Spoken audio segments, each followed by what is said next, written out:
I'll never forget when I tasted Thai food for the first time.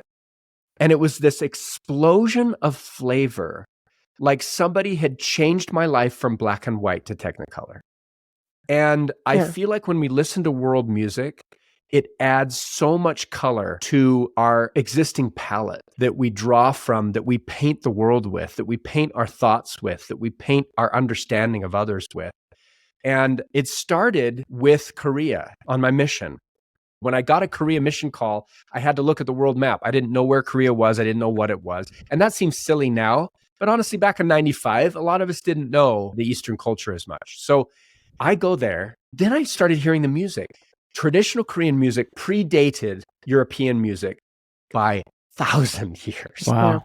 And when I wrap my head around that, I'm like, okay, this was the OG music that existed on the earth. And so I really tried to appreciate and understand why they actually used a simpler scale, 5 notes, right? Instead of the traditional 12 tone or 8 notes, and the chords that they would use. And that actually opened my mind. So not only was I adding paint to my palette, but I was also adding compositional tools to my musical toolkit. And that led me to explore world music. And it actually caused me to explore the cello, which had been traditionally bowed and pizzicatoed once in a while. I was like, what else could this instrument do?